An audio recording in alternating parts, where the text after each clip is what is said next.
Hello అండి, welcome back to my channel. ఈరోజైతే ఒక లంచ్ బాక్స్ రెసిపీ అయితే చూసేద్దాం. గోంగూర పులిహోర అనమాట. ఫస్ట్ అయితే ఒక టేబుల్ స్పూన్ నూనె వేసి అందులో హాఫ్ చెంచా మెంతులు, అలానే ఒక చెంచా ఆవాలు కూడా వేసి కొద్దిగా వేగాక ఎండుమిరపకాయలు కూడా వేసుకోవాలండి. సో ఇదైతే మనం పొడి చేసి పెట్టుకోవాలన్నమాట.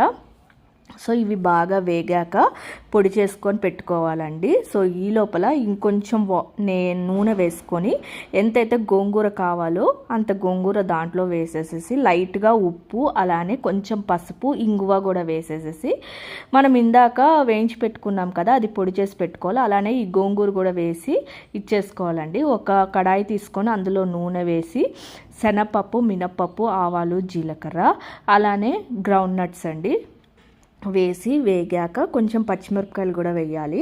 పచ్చిమిరపకాయలు కూడా వేసాక ఆ తర్వాత ఏదైతే మనం గోంగూర పేస్ట్ అయితే చేసి పెట్టుకున్నామో ఆ గోంగూర పేస్ట్ కూడా అందులో వేసి బాగా మిక్స్ చేసేయాలండి. కొంచెం అంటే మనకు తెలుస్తుంది గోంగూర బాగా వేగినట్టు. సో అప్పుడు మనం ఏదైతే రైస్ వండి పెట్టుకున్నామో ఆ రైస్ని అయితే అందులో కలిపేసుకోవాలి. చాలా టేస్టీగా ఉంటుందండి. ఇంకా నేనైతే గోంగూర పుల్లగా ఉంటే చింతపండు అవసరం లేదు. ఇఫ్ ఇట్ ఇన్ కేస్ మనకు గోంగూర పుల్లగా లేకపోతే కొంచెం చింతపండు అనేది యాడ్ చేసుకుంటారు. మీ ఇంట్రెస్ట్ అండి, అది వేసుకుంటే వేసుకోవచ్చు. నేనైతే వేసుకోలేదు.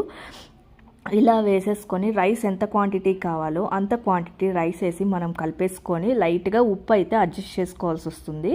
సో ఎందుకంటే గోంగూర పుల్లగా ఉంటుంది కదా, చూసి దాన్ని బట్టి మీరు వేసుకోండి. ఇంకా కారం అదంతా కూడా సరిపోతుంది. ఆల్రెడీ మనం గోంగూర పేస్ట్లో ఎండుమిరపకాయలు వేసి వేయించుకున్నాం, అలానే ఇక్కడ పచ్చిమిరపకాయలు కూడా వేసాం కాబట్టి స్పైస్ అయితే మీకు ఈక్వల్ అయిపోతుంది. సో మొత్తం అంతా నీట్గా కలిపేసేసుకొని సర్వ్ చేసుకుంటే ఎంతో టేస్టీ అయిన గోంగూర పులిహోర అయితే రెడీ అయిపోతుందండి.